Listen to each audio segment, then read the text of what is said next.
All right, guys, welcome to Everything Rocks, episode 7. Only 230 days after the last. What the hell have I been up to? Honest to God, I have no idea. I took a long hiatus. I don't know what to say. Like I was busy. I was getting my life back together. I didn't have a job during the last episode. I mean, I did, but I wasn't like working. It was like insane. Like I got all my hours cut. I had to like find money. I was door dashing. I was like scrapping the sides of like RV like trailers, like I was like burning the asbestos for $50. Like the stuff I was doing to get money during this time period was kind of insane. For someone who looks as feminine as I do, the things I was doing for money was kind of insane. God, that is geez, I should have just started an OnlyFans. What the hell's wrong with me? That's why I don't feel as bad for female homeless people, because like I mean they're not doing everything they could, to make. It's so that's so mean. I just lost half the people listening, and we're only 30 seconds in. Minute 12. Never mind. So what's been going on? I had a show 2 weekends ago. I think it was 2 weekends ago. I had a show 2 weekends ago. I have two shows coming up. I'm going to Chicago in a couple weeks. Comedy's been doing good.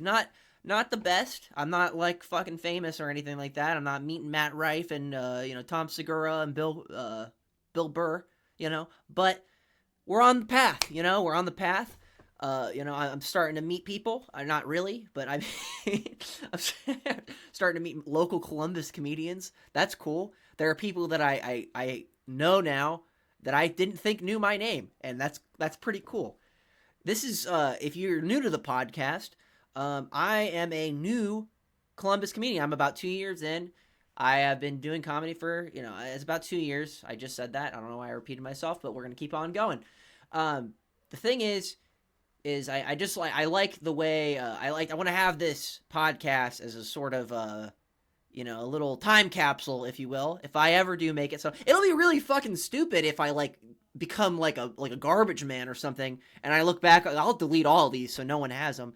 But in case I do, I would like to think in life everything is 50-50. All right, either it does or it doesn't. All right, either I make it or I don't. That's the way I look at things. All right, and I don't hesitate from that. I don't shy away from that. I don't try to ignore that. That's just the way things are. Either you get into a car accident when you go out to get milk, or you don't. Either that girl kisses you, or she doesn't. You know what I mean? I mean, there's more.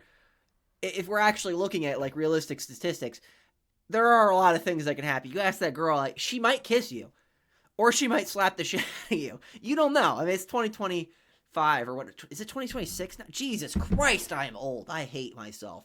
That's insane. You know what's funny is there's someone who's like 30 watching this who's like 25. Fuck you. You know what I mean? I know, like when I'm 30, I'm gonna feel bad. Like I'm gonna be like, oh man, I wish I was younger.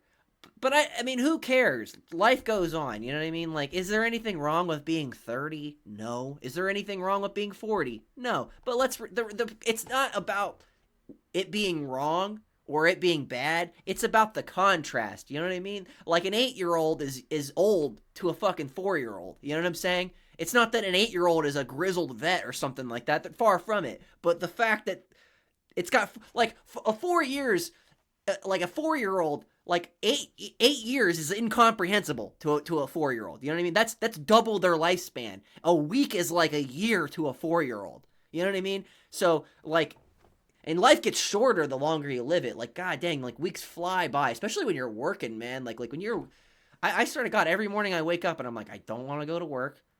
And then I blink, I'm gone. It's like, it really does go by very quickly. And now that I've been doing like comedy a lot more, like I'm going out to open mics like a lot. I'm doing like 3 or 4 a week. I wish I could do more. But I'm going to be honest with you, it's kind of tough because I live an hour away. So I think because I do want to commit more to comedy, I'm going to try to commit to doing this podcast every Monday because I don't go out on Mondays because I think the only open mic is it's like Bourbon Street. I might do it one time just to try it. Maybe I'll move this to Thursday because I don't really go out on Thursdays either, depending on the week. Fridays, I like Tuesdays, Wednesdays, Fridays, and Saturdays. Those are the good. I like those nights. And there's some mics that I go to because I know not a lot of people go to them. And the reason why that is because you could try new shit. And if you get like one good laugh at an open mic where there's no one there, it's something, it's like a seed, you see it, you're like, okay, this could be something. Or they're just laughing at you because it was really bad, which is something I'm coming to find is that not every giggle is promise. You know what I mean? There's sometimes people are laughing at you because your jokes suck. That is that's a brutal truth I'm coming to find is that not every giggle means it's a good joke. And sometimes people laugh at your jokes because they don't want you to feel bad. I have this joke about wheelchair Barbie. Has not gone over well. It's the whole joke is that, like, I mean, I make fun of wheelchair Barbie, but the whole joke is like, why do we even need a wheelchair Barbie? You know what I'm saying? Like, it's not like Barbie already can't walk. Like, if you looked at Barbie's legs, they can't even bend. Like, she can't walk. She can stand, but she can't walk. So, like, realistically, they could just sell the wheelchair separately, right? Okay, it's not, you know what I'm saying? Like the reason why they don't do that is because they know no parent is going to buy the wheelchair separately. Can you imagine on Christmas opening up presents and you see your first daughter open up Barbie dream car and then the second daughter opens up fucking Barbie wheelchair? Like, I'm not trying to be a dick, but like based on those two presents, we know which one is the favorite. I mean, like, come on. Daughter number one is like, trying to make the daughter number two feel better. She's like, oh, your Barbie can ride around in the dream car. And she's like, no, I can't. It doesn't have a ramp.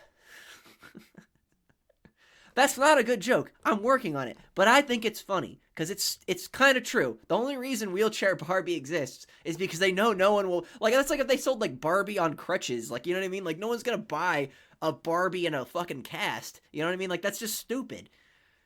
That's like, no one wants that. They want Barbie who can go out to clubs and Barbie who can get fucking railed by 9 guys at fucking at Standard. You know what I mean? They don't. Standard is a club that is near where I perform. That's a joke. God, speaking of Standard, oh my god. I have recently learned about myself. I guess I relearned this because I learned it in high school, but god damn, it's like you try to grow, you try to like build on yourself, you try to like make yourself feel like like you're working towards something.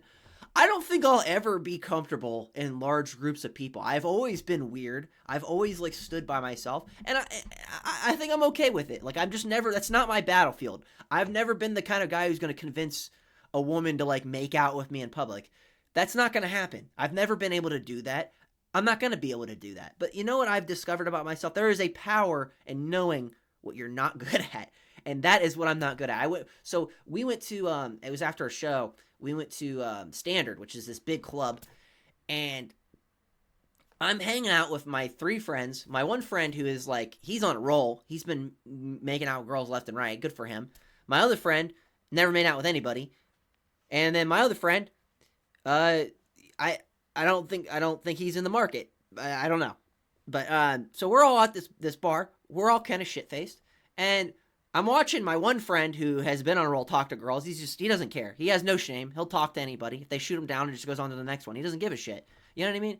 But I'm sitting there like the fucking scientist I am, analyzing everything. And I'm just sitting there breaking it down. I'm like, the only reason guys go to these bars are to hook up with chicks. And the only reason why girls go to these bars is because they know guys want to hook up with them and they can kind of leverage that to get drinks. You know what I mean? Or they're there to dance or whatever. I'm not going to sum up everybody. Like, maybe there's one guy who's not there to hook up with chicks. He really is just there to dance. Maybe he likes the cucaracha or whatever. I don't know. I don't care. That he wants to hear Mo Bamba for the like 100th time.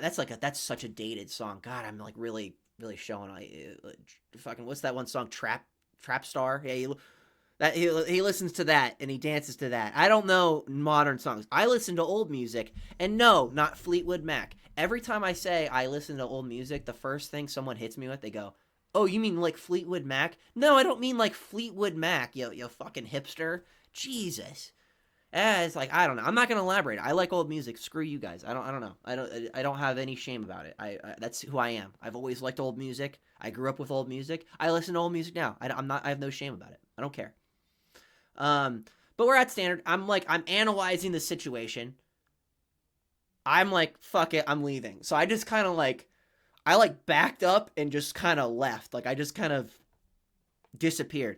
I went back to my car. I'm a little too shit-faced to drive. So I sit in my car for like an hour, hour and a half, trying to like sober up a little bit. So I'm sitting there for like an hour, and my friend, I just see my friend wandering up the street, the one who wasn't hooking up with anybody. He comes up to me and he just tells me, dude, I just bought 2 drinks for these girls. He goes, I've never felt more bad in my life. He goes, they were only talking to me to get drink. And I felt so sad. I felt terrible. I was like, that sucks. That sucks. That's terrible. Well, the moral of the story is if you're not a bar person, don't go to bars. You know what I mean? Go to church, go bowling, go somewhere else. But like the reality is if you're not into like bar people, you're not gonna meet the love of your life at a bar. You're not gonna like find the one dime in the rough who's also like, oh, I don't want to be here. You're gonna find the 50 people who do want to be there. You know what I mean? And you're just a wet blanket ruining the day. And that's what I was. I was a wet blanket. Part 2. This weekend I went to a party with some of my friends. Another comic, his name is Brant. Shout out Brant. He's a cool guy. He's half Amish. By the way, speaking of this half Amish guy, so he was Amish for the first 15 years of his life or whatever, and then he went on to living normally with technology and such. I just think that's such a funny. Like I would trick the shit out of every person I was dating. Like I would show them the photo album and pretend like I was a time traveler. You know what I mean? Because like the start of it. You know what I mean? There's horses and buggies. There's hats with buckles on them. And then all of a sudden you have a fucking refrigerator. You know what I mean? Like that's like, I'd be like, I would shut it really quickly and be like, don't ask any questions, you know? Don't, we can't talk about that. We can't talk about the collapse and just leave it on. We can't talk about the incident, make them think you went through a wormhole. And you're just living 2025 now. That's what I would do. I would just gaslight the shit out of everyone I date. Because I mean, if you don't care about finding true love, that's the best way to lie your way into success. Because I mean, that's kind of what, to be honest, that's what most dating is just lying. Let's be honest. That's where I step on my foot, is that I put my crazy foot forward on first dates. I act like a complete psycho. And then they usually don't want a second date. And you know why? And that's what I want. You know what I mean? I don't want a second date unless they like me. I don't want to waste $500 paying for dates while they decide that they like you. I'm not into that. So what I do is I act myself on the first date. And if they figure it out, they figure it out. If they don't, then, we'll see. That's how I feel, though. So anyways, Brant, he had a party. He told us, it was advertised that there was going to be a ton of models at this party. And to his credit, there were a lot of hot women at this party. But for every hot woman, there was 5 dudes. So I kind of and that's what I mean by know your battlefield. If I'm in a room full of 10 hot chicks and there's only 5 hot dudes, I might be able to make that work. But if it's just all dudes, I know what I look like. You know what I mean? I know what I look like. No one's going to look at me and be like, yeah, that guy could rail the shit out of me tonight. Or that guy is a fucking alpha male. I'm not winning that comparison.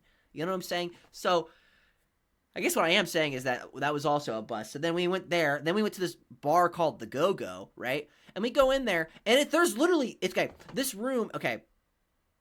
It was like a 10-pound bag with 30 pounds of crap stuffed in it. That's the best way to describe this bar. It was 300 kids crammed into one fucking room. All right? Everyone's dancing. Everyone's pretending to have a good time. I don't know how anyone is having a good time. You can't hear anybody talking. You can't get to the bar to buy drinks. It was so crammed. At one point, we got up on the chairs and kind of were just sitting above everybody just to get out of. Excuse me. To get out of everyone's airspace, because I don't want anyone breathing on me. That's freaking gross. But so I'm hanging out above them, as I should be. No, I'm just kidding. I'm not a douche. I mean, I kind of am, but whatever. So we're hanging out. I'm sitting there and we're watching. My one friend sees his ex-girlfriend and I'm like, all right, we need to get out of here. No one wants to see their ex-girlfriend. Personally, I'm ducking. One time I had an ex-girlfriend come to an open mic. I didn't talk to her. I ducked. I was like, I'm leaving. I'm not talking to you. You know what I mean? I don't want to. There's nothing good comes of like bringing up old shit. You know what I mean? Like, just keep moving forward. Because the reality is that anything that is like in like if someone's from your past is coming into your future, it's because something happened to them that they're trying to like make up for. You know what I mean? They're taking a step back because their step forward, they fell down a fucking flight of stairs or something, you know? And that's okay. Oh shoot, is my but my thing charging? Sorry, my thing flipped out and I thought, okay, it is charging. It is charging. All right. Sorry, my computer just spazzed on me and said I was low battery. That's really dumb. My battery's charging right now. God damn, it's like I'm driving a Tesla or something. Like, what's going on, man? Man, Teslas suck. Nah, actually, I actually would be stoked to drive a Tesla, honestly. Like, I think that'd be awesome to have self... Especially, like, dude, because I drive so much. I'm driving, like... I'm trying to be driving, like, a mid-level trucker at this point. Like, you know what I mean? Like, I'm going to Columbus and back, Columbus and back, Columbus and back, Columbus... I'm probably driving back into Columbus, like, 4 or 5 times a week. Like, that sucks. It's, like, 60 miles every time. I'm getting an oil change, like, once a month. Like, it really does. It sucks. But I love comedy. That's what I like. I like doing open mics. I like seeing my friends. I think the hang is the best part about doing open mics. It's about being with your friends. What ruins it is you'll be in an open mic and then like 5 like idiots come in, and that's what we're gonna call them, idiots. And they're just like the most. They just ruin everything. They're just like, oh my god, they want to like talk over everybody. They have a comment on everyone's jokes. They're always trying to like, you know, one up everybody. It's like, just shut up. You know what I mean? You don't have to be the center of attention all the time. You know what I mean? There's just some people, they're not into comedy because they want to tell jokes. They're in comedy because they want people to listen. You know, like they're like, oh, you know, I know that you guys have a political opinion, but you haven't heard mine yet. And then they get up there and talk, and then it's just them like complaining about stuff for 20 minutes. No jokes. And then because they brought half the crowd, they're like, great set. Isn't it awesome how you just parroted like whatever like political show you just watched 8 minutes before you got on stage? That was great, dude. It's like, how about you write a joke about something that's actually happened to you or something like that? Because that's actually tough. It's like, I'm like so jealous of my one friend right now. This is such a asshole thing of me to say. My one friend had like a really terrible thing happened to him at a bar, and I'm like, actually, like I'm not gonna. I kind of want him to tell the story, so I might have him on just to tell the story because it is so funny that it's hard for me to even like talk about without like I can't do it justice. But he bought this girl a drink that he had previously hooked up with, and he thought that they were cool. She goes, "Oh, I need to go to the bathroom. I'll be right back." She leaves, goes to the bathroom. He's waiting. The bouncer comes up and he goes, "Hey, we've had several complaints about you. You need to leave." That sucks. And my friend took it very well. But I think that is such a funny story. Like, I would have written there's so many jokes to write about that. It's not even funny. I think that is so funny. Like, there's no such thing as a bad story. You know what I mean? Like, there's just everything that happens to you is just fuel for a really funny joke. It's just, you got to find the right angle. Otherwise, no one cares. Because you can go up and complain about stuff, you know, and that's whatever. But, like, you know what I mean? Like, it's just like complaints are universal. Like, everyone has the same kind of, I can complain about traffic, but like, if you can find a funny story and like make people laugh about it, that's where the rubber meets the road, my friend. But yeah, so what happened? I had a comedy contest 2 weeks ago, I think it was. I placed, I think I was like 3rd or 2nd, I don't remember, but I was in the top 3, and I lost by crowd applause. I had a good set. That's the first time I've performed for that many people. There was like 85 people at this show. And I'm gonna be honest with you, it shows in the game tape. I look incredibly nervous. I look so nervous. I'm always like jittering, and I hate that because it's like I don't feel nervous when I'm on stage, but it's just like it. You know what I mean? Like your brain can like talk you out of being nervous, but it's like your heart knows. It's like bump bump bump. You know? It's like, and it's like my brain is fine. Like mentally, I'm like, I'm good. I got this. But like my heart is just like going like that, and then like my like hands are spazzing out. But I did have a good set. Maybe I'll put I'll put put a little clip from the show in here. I don't know. Speaking of which, I just made the thumbnail for this video. I'm so excited to use the thumbnail for this episode. It's gonna be funny. I love making thumbnails. I think it's so fun to make thumbnails. So what do I got going on? This weekend, I'm at on Saturday. I'm at the Hatchet House, which is here in Newark, which is cool. Then next Saturday, at Hashtag Comedy, Terrence the God Show is putting on a show for newer comics, which is really sick. And then the week after that, I'm going to Chicago to visit my friend. And then when I get back, I'm going to, then the next weekend, I'm going to Cincinnati to do it's not even really a show, but it's like a booked open mic, so it's not that big of a deal. But still cool. Could lead to more things, possibly, maybe, probably not. That's the thing, though, is like most of the time I get asked to be on any kind of show, it's just random. It has nothing to do with like I don't know. It's just random. Like it's like, oh, you had a good set tonight. Here, do you want to be on? You have to like catch somebody who they have a show and someone dropped out and they're like, we need somebody quick, and you just happen to do well in front of them that time. That's basically my experience with getting any kind of success in comedy, is just being there, right place, right time. Nothing to do with, I don't know if I'm skilled. I don't know if I'm good at I might suck. I might just be some asshole talking about comedy, but, you know, I'm working on some stuff. Watching a lot of documentaries lately.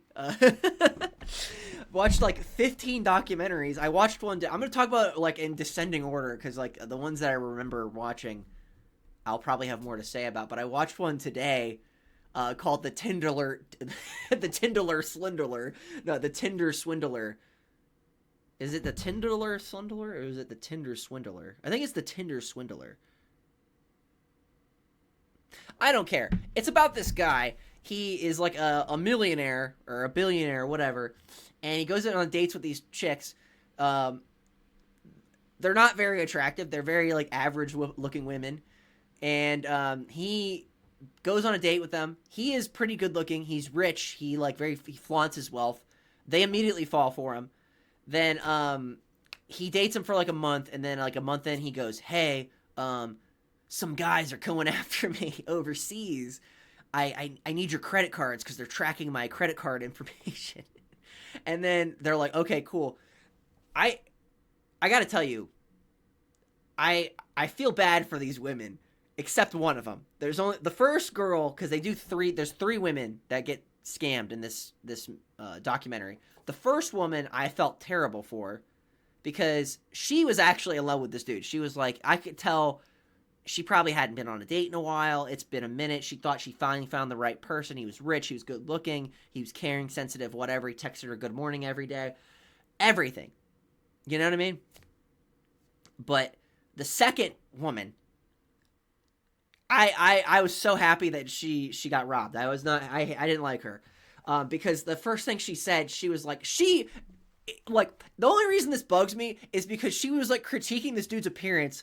And it's like, dude, you're a moon face. Like, what are you talking about? Like, you're like making fun of this dude. And she was like, oh yeah, you know, he's got a great personality. He's very caring. He likes to listen, but he's too short. And it's like, dude, have you seen your face? Like, are you serious? Like, come on. Like, you're on Tinder for a reason. We're all on Tinder for a reason. I'm not saying that like I'm good looking, but like I'm not the one calling a dude ugly. Like, you know what I mean? Like, I'm not like nitpicking at someone because of their height, which I feel like it can be a kind of a big deal. I'm also coming from a stance, I'm not short. So like, I guess like maybe I'm like, I don't know. If I was 5'8", it would bother me more, I think. And I think if I was 6'8", it would bother me less. But I'm like somewhere between like 5'10" and 6 foot. I don't know. I've only ever measured with shoes on, so I don't know. Short people say I'm tall. Tall people say I'm short. I don't care. you know what I mean? I feel like if someone's willing to date me, they've probably overlooked quite a bit, and I think my height is probably at the very bottom of that list. But anyways, I digress. This woman, she makes fun of how he's just, oh, he's kind of short, and then it's like she was like significantly uglier than the first woman too. Like she looked like she looked like someone like hit her in the face with like the base of a baseball bat. Like they just like caved in her face. I don't know. The third woman, which is so funny because she's the most attractive woman of the three, she is the only one who was like, dude, this is a scam. She immediately, and she scammed the scammer. So she was like, he was like, dude, I need my money. And she was like, oh, I know that you have all these expensive clothes. If you give me your clothes, I'll sell them and wire you the cash. Well, he does it, and then she sells all the clothes and then just blocks him. So then he starts sending her all these like crazy voicemails. He's like, he's like, he's like, you want a war? And he's got like this crazy Indian accent or like whatever Middle Eastern accent. He's got like a crazy Middle Eastern accent. He's, I'm not even gonna try to do it, but he's like, you want a war? Like, and so. And then he sends her, and then like an hour later, he's like, listen, baby, I love you. He goes, I'm gonna fucking kill you, bitch. I love you, baby. I'm so sorry about that last call. I hate you, bitch. Anyways, I love you so much, but I'm gonna murder you. I'm gonna color your skin. But I love you, baby. I'm sorry. Like, he just, all his messages are so bipolar. It's so funny. Because you know he's going through, like, the various, like, degrees of grief or whatever. Like, he's like, losing his mind. And it's so funny. The entire time, he's like losing his mind, and she's like laughing her ass off. She's like texting him and being like, "Ah, oh, that's so funny." Like she's like shitting on the other women, being like, "Oh, those lying bitches." Like she played him so hard, and I gotta get clap, clap, clap. You know what I mean? Like hell yeah, dude, taking him back. Like I mean, like those first two women, they didn't stand a chance. Like the one girl, she was a romantic, and I feel for her. I actually feel bad for her. I'm not making fun of her. The second woman, she thinks she's something. She deserved it. The first woman, she was out like $250,000. She took out like $250,000 in loans. How the hell does a normal person even take out that much money? I don't know. But the second woman, I think she only was out like a little bit, which that sucks. But I mean, I don't know. Whatever. The third woman, I think she did lend him money, but then once she realized she wasn't getting it back, she just played him and took all the money back. It was awesome.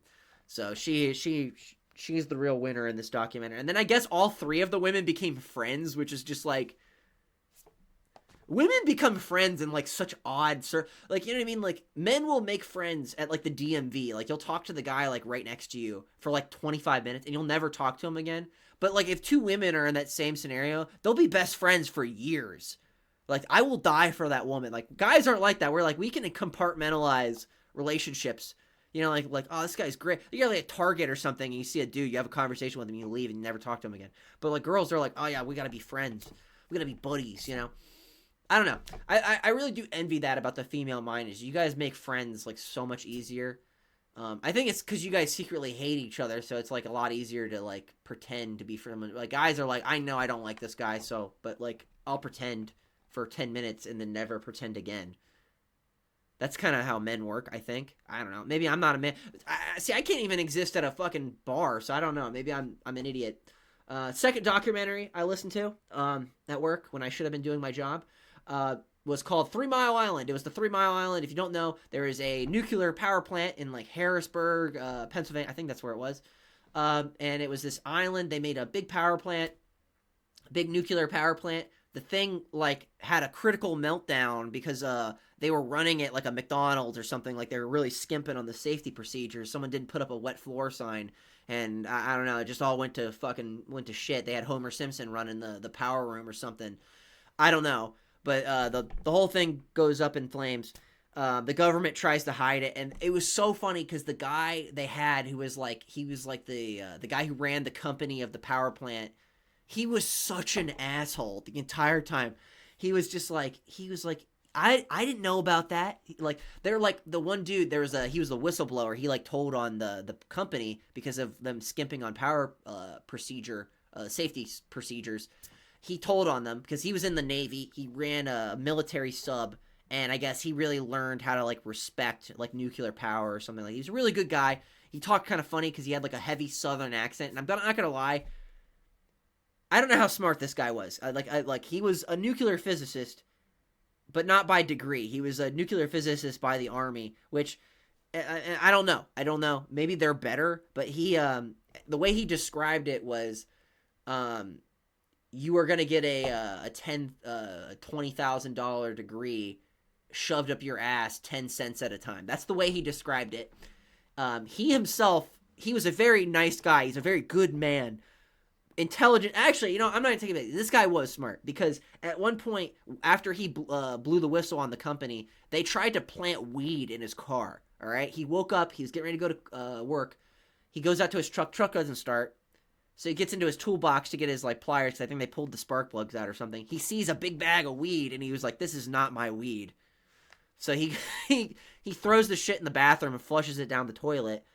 Drives into work. And for some reason, they just randomly decided to search him that day. And he was like, all right, this is a setup. Then they fired him. So he was like, I knew this was... They fired him anyways. Then a bunch of dudes broke into his house and like went through all his stuff. And as they're like talking about all this stuff, like he's talking about being paranoid, there's people watching him, all this crazy stuff. Like all of a sudden they cut back to the CEO of the company and he goes, "We didn't know about that." He goes, "We would have never done that." And he's such a dick about it. And then at the very end of the documentary, they're talking about like how everyone around the nuclear power plant got like cancer and stuff, right? And he's like, the guy goes, "That sucks they got cancer, but it could have been from anything, It's like, no, it wasn't from the massive amounts of radiation that got pumped into the fucking water supply from your guys' massive meltdown. It was from the McDonald's they were eating twice a week."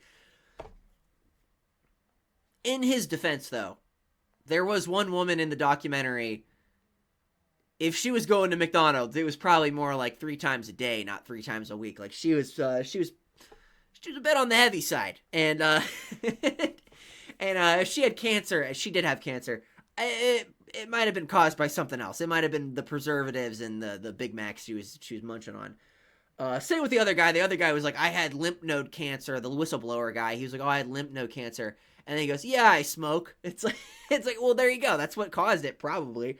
I mean, like, I'm sure that the meltdown, the nuclear meltdown of the power plant didn't help, but you know what I'm saying? Like, it's just like it was shot in such a way where you almost are like, who's right? Because at one point, nuclear power is cheaper. You know what I mean? It is, I don't know if it's safer based on that, but like the downsides, those people never wanted to do it again. But it's just annoying because it's like something bad happens one time to one thing and everyone acts like they're an expert on it. And like, shutting my window. I was like, it's so cold in my room right now and I have no socks on. I'm like dying. My little piggies are freezing off over here. Not funny. They, what the hell was I talking about? I don't know. I'm going to move on to the next documentary I watched. As I watched like 200, watched so many documentaries. Second documentary I watched. All right, I watched some sports Oh, no. Okay, the next documentary I watched, it was called The Black Widower. Okay. And this guy, I'm going to be honest with you, the women in the documentary, because this guy he was like dating these women, he was killing them, and then he would kill them after he took out like a massive life insurance policy on them. And he did that in like he was married like 5 times, and he did it every single time. And he was pretty smart. So like he kind of got away with it each time except the last time. There was one time he almost got caught, but they kind of were like, oh, whatever. Like they kind of just were like, maybe not. The second time though, that he's still in jail, and I guess he's like on appeal, so he might get out.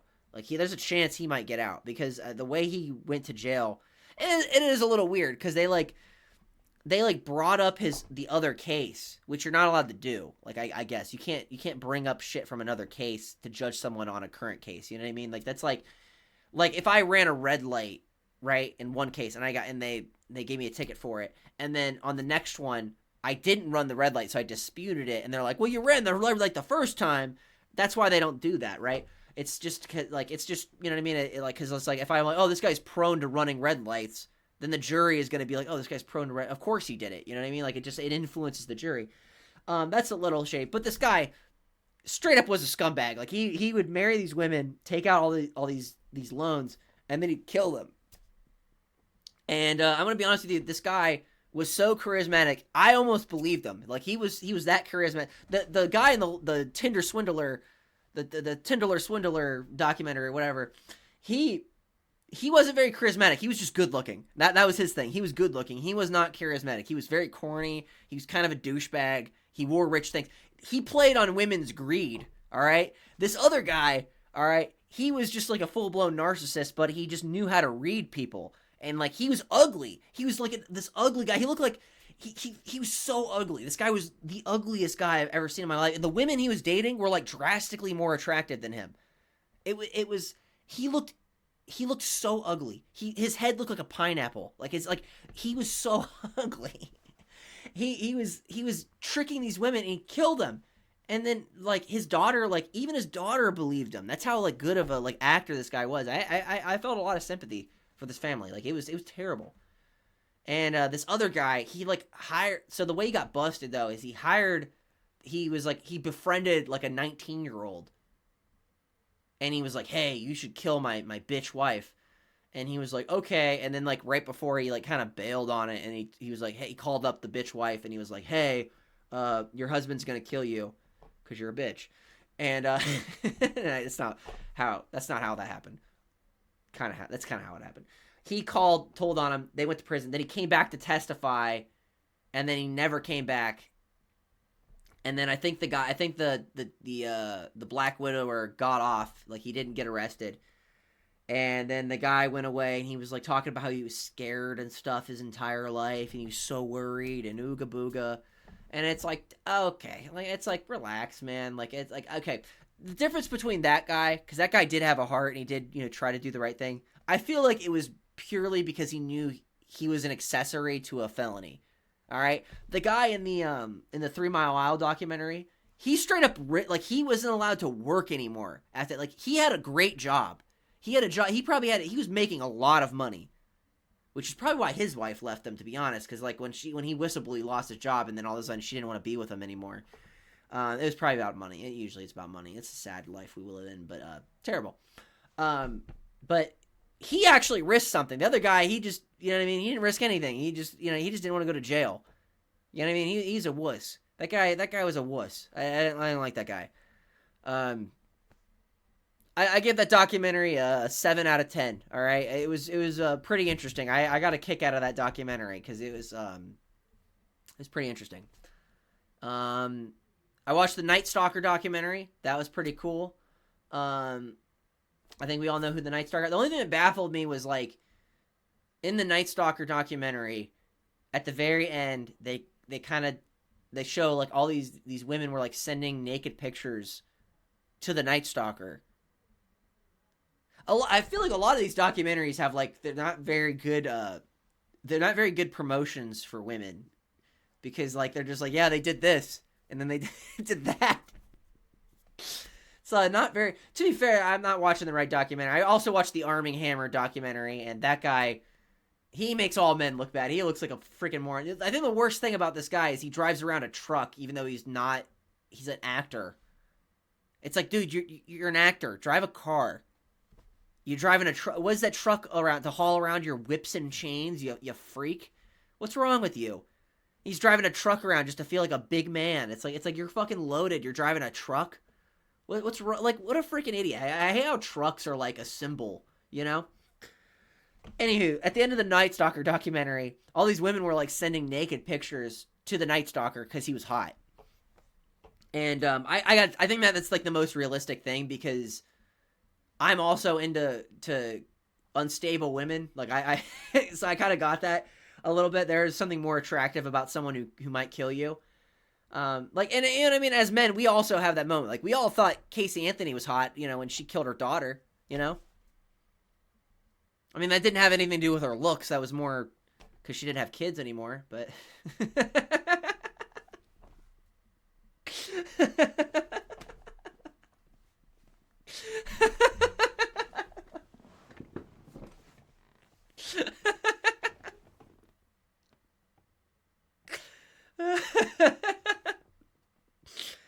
Oh my god, that's so insane. I'm an asshole. Not a not a good not a good promotion for me. If there's no women watching, no girls are watching this. I doubt any girl is gonna take the time to listen to some idiot talk about their life. I am such an idiot, dude. I gotta tell you, I'm kind of a loser.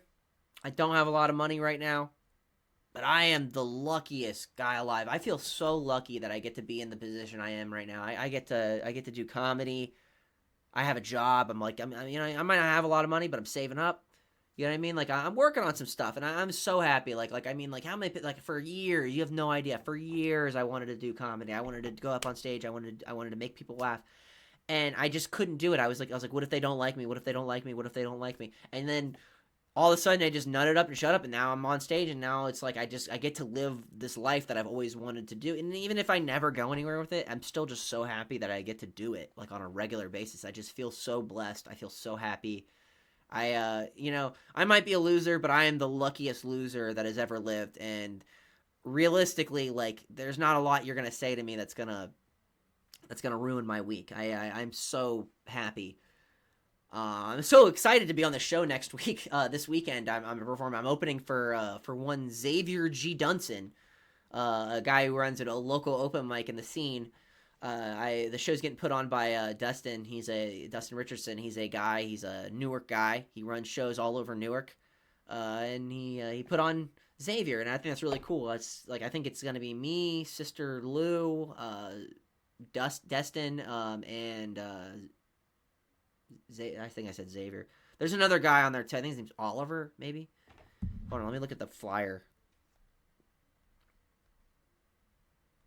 Let me look at the flyer because I don't know. I don't. It's funny. I don't even know my own dates and times.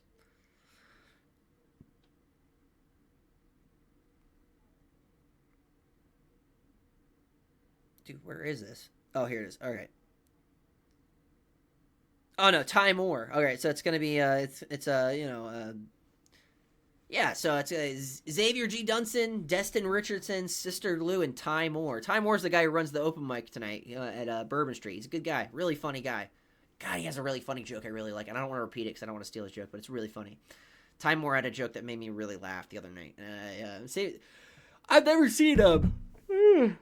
One thing I'm like really excited about, and I actually feel bad because the last time I talked to Xavier, I think he thought I was like, I asked him, oh, you're doing 30 minutes. He goes, yeah. He was like, no brainer, and I think the way I asked the question was like, oh, you can do 30 minutes, and it's not what I meant. I'm just like amazed that like you know what I mean, like I'm amazed that like he can do 30, like not that he can. It sounds like I'm being an asshole. I just think that's like really cool. Like I've never seen it. Like all the comedians I'm around have like 10 minutes, maybe 20 if they're stretching, but 30 minutes is like a different thing. And he has probably 2-3 hours of material. And if I'm being honest, I've never actually seen him do material. I've only ever seen him at the open mics where he's just riffing. So I'm really excited to see him do his material. Like I've seen every comedian do their material, and that's one thing I like is when you've seen enough comedians perform, you start learning all their jokes, and you start like feel like there are comedians that I know probably their whole set, like it's just because I've seen them do it so much. And I really like that. I like that we all kind of know each other's jokes. It sucks when you're trying to work on a new punchline because like you don't really know if you're getting good feedback. But there is like a really cool like closeness that you feel with like comedians, even when you never talk to them. Like you never talk to these people sometimes. Like there are some comedians that I think I see every time I'm out, but I never talk to them. Probably because they hate me. I don't know. There's a couple dudes I think hate me right now. I'm like, well, there's this one inside joke. I don't want to say what it is in case he listens. But every time we see him and he walks away, I'm like, he fucking hates me, and they all laugh because he'll blow me up. I'm like, hey man, how you doing? He'll just walk right by me every time. And then when he does talk to me, he just shits on me, and I'm like, okay, well, that's cool. It's whatever. Let he without sin cast the first stone or whatever. I mean, I don't know. There are comedians I also kind of blow off too. So I mean, There's some comedians that I didn't blow off that I wish I would have. There's this one guy I'm pretty sure wants to bang me. He sent me a weird text the other day. He's like, I've been thinking about you. I was like, what the hell, man? Like, what am I getting myself into? That's not. I don't want to be molested. That's like my biggest concern. I don't want to be molested. That's where I'm at in my life. Like I already like look a certain way. You know what I mean? Like, and there's such a thing as like situational hotness.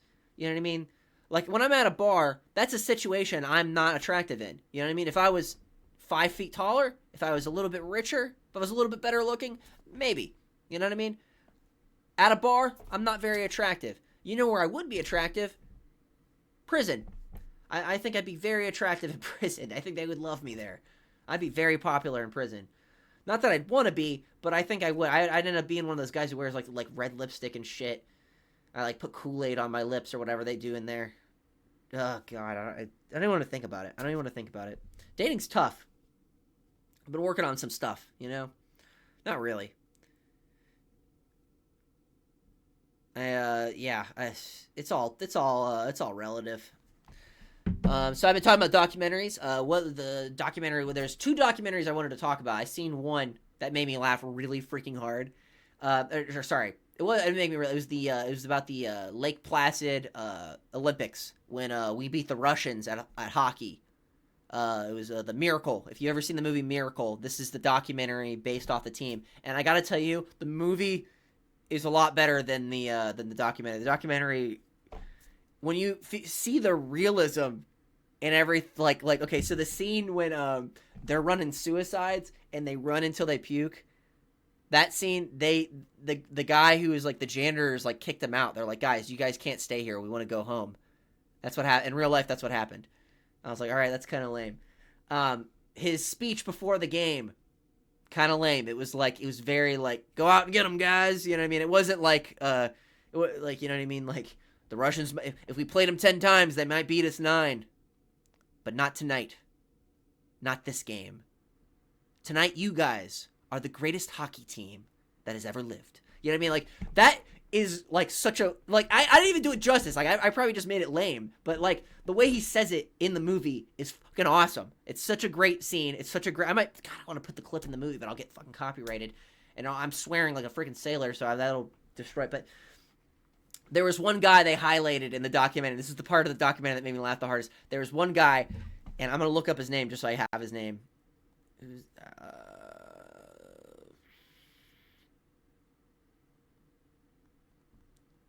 guy who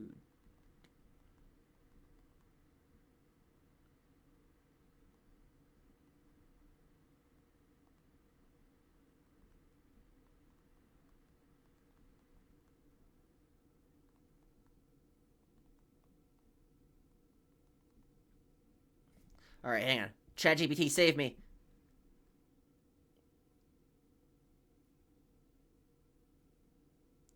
No, not Ralph.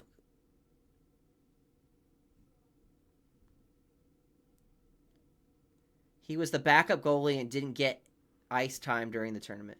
All right, I think it's this guy. Okay, I think it's Steve Janizak. All right, this guy cracked me up because, okay, he got like a 5-minute... It wasn't even 5 minutes. It might have been like 2 minutes. But he got like a 2-minute little like thumbs up, like a little consolation because they know he didn't play. He was just at practice grinding it out with the other players, but he didn't play a freaking second of the Olympics, and he busted his ass. And so he goes, you know, even though I didn't get to play, every day I go down to I would talk to this one woman, and I met the love of my life, and we got married. And that was his story. That's it. I'm not gonna be a dick here. If I'm choosing between finding the love of my life and beating the undefeated Russians at the Olympics in a fucking upset that will stand the test of time, it freaking is one of the single coolest moments in U.S. history. That over, I'm picking. I would have rather played. I can't even imagine what kind of an athlete is this guy. I played basketball for 4 years, all right? I never went pro. I never played college, all right?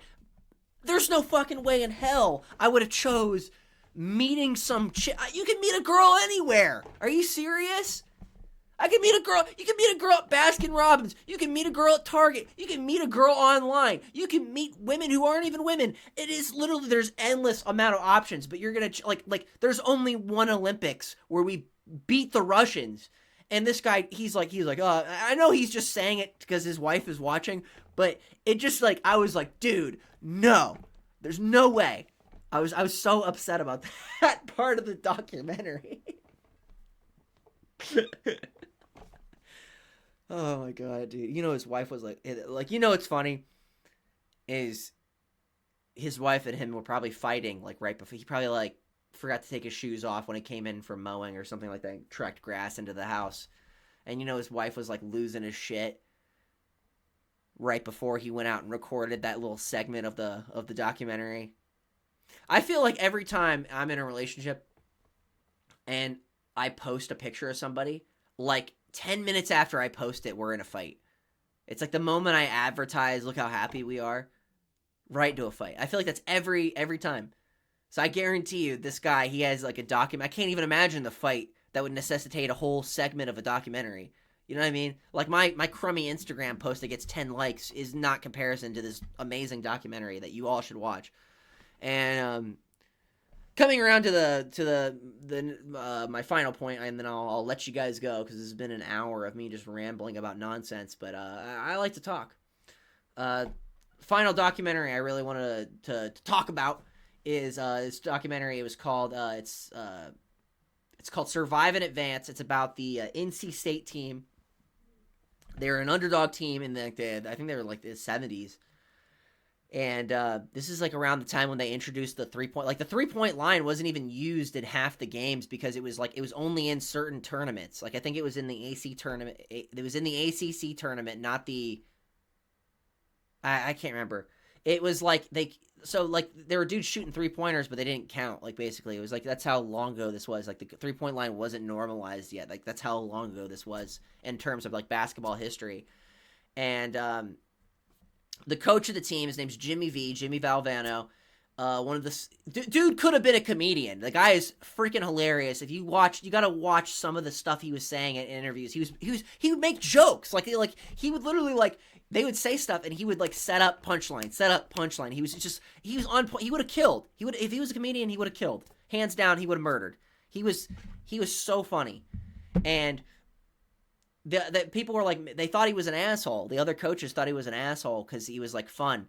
But he just like, he really believed in his team. Like he was like hands down one of the most inspirational dudes. Like Herb Walker, he had to be an asshole to those hockey players because he wanted them to hate him as much as they should hate the Russians. So he was like trying to like give them a common enemy to like work against.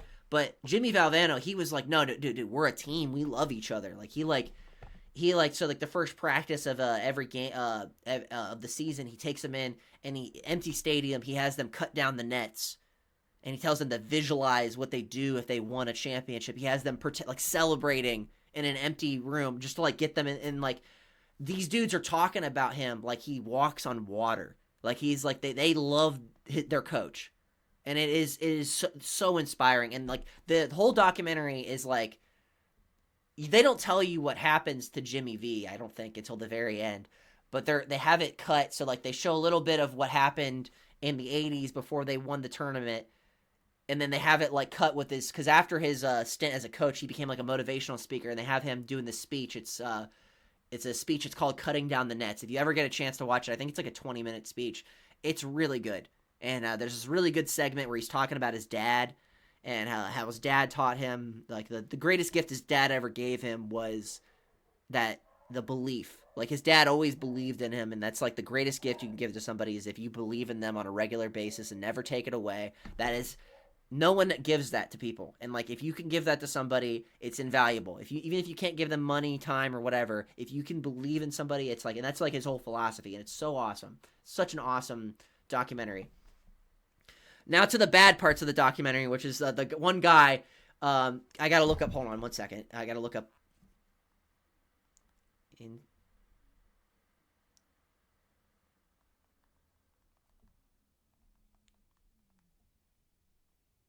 of the NC State team that won the tournament.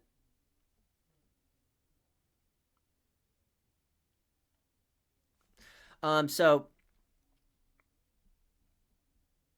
all right, here we go. The 1983 team. I think it's Wittenberg. Yep. Derek Wittenberg. Oh my God. Is like, he's so annoying in this documentary. And he's the guy, like, the whole documentary is kind of like centered around. Like, he's the guy they keep cutting to, because Jimmy V's dead, so like there's no like modern perspective, so it's just him cutting back. And he is such a dick. Like he talks about himself like he is the greatest. I don't even think he went pro. Like, hold on one second.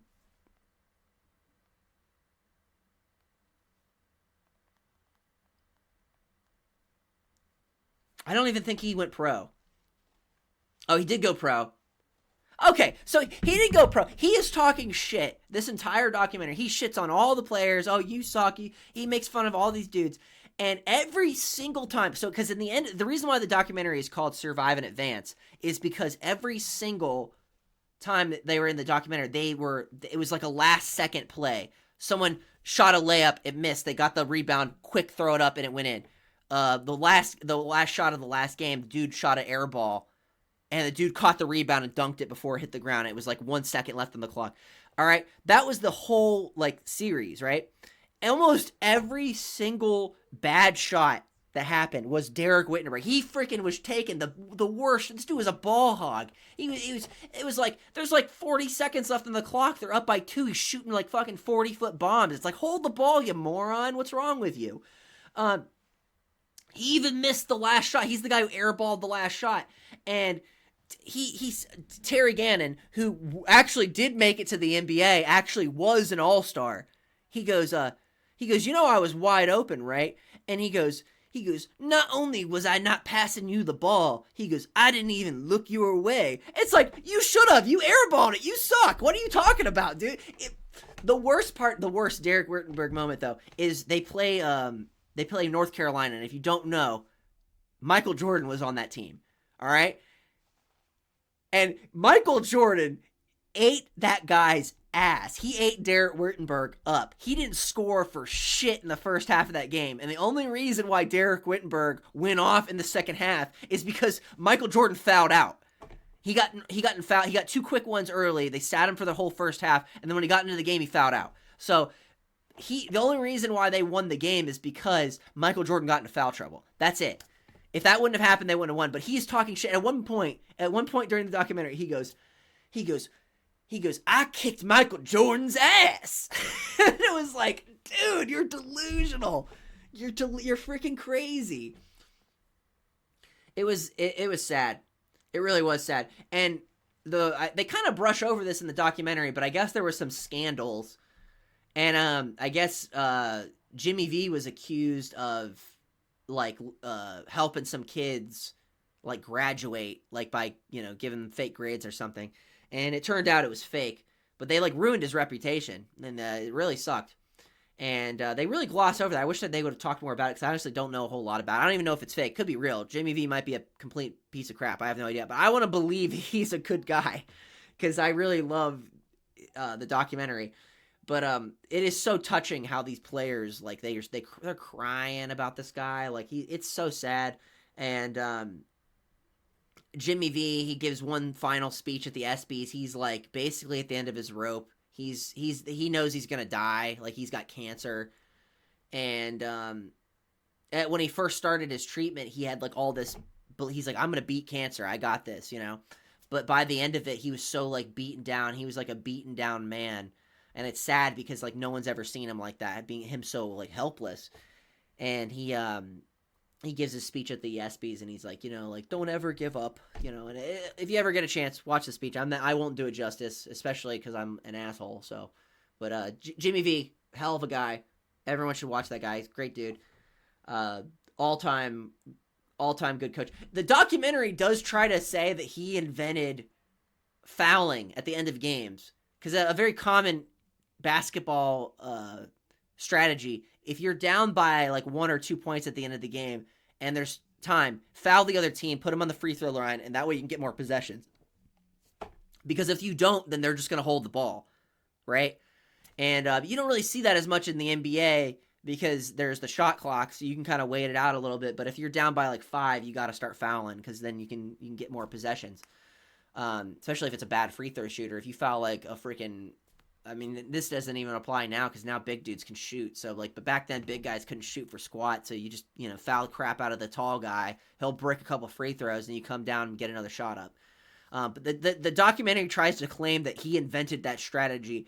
I don't know if that's true, but if it is, that's pretty amazing. I don't think that's true, but if it is, that's awesome. Anyways, so I have a show this week, Saturday at the Hatchet House. The Hatchet House, a place where they throw hatchets. I've never been there to eat, but apparently they throw hatchets there. I'm going to say it a third time so you know. So anyways, it starts at 7:30, or starts at 8. Starts at 8. And I am opening. So if you want to come support people, support Destin. If you want to support Xavier G. Dunson, Sister Lou Timore, please make your way out. I'd really appreciate it. Help me get booked on more shows. That'd be awesome. I'm put a ticket link in the description. Please show up if you want to go. If not, that's fine. I got another show coming up the week after at Hashtag Comedy, 9 o'clock, Saturday. I think it's March 7th. Be there, be square. Anyways, that's all I got for you. This is running over a little bit, but thank you very much. I really appreciate the listen. I hope you laughed at least once. I watched some of those documentaries, Night Stalker, Black Widower, Tinder Swindler, 3 Mile Island, Survive in Advance, the Miracle one. I don't remember that name for that one. Watch them all. All right. This is the Everything Rocks podcast, episode 7. Yeah. Follow me on Instagram, Ricky McCoy Comedy. Thank you. Bye-bye.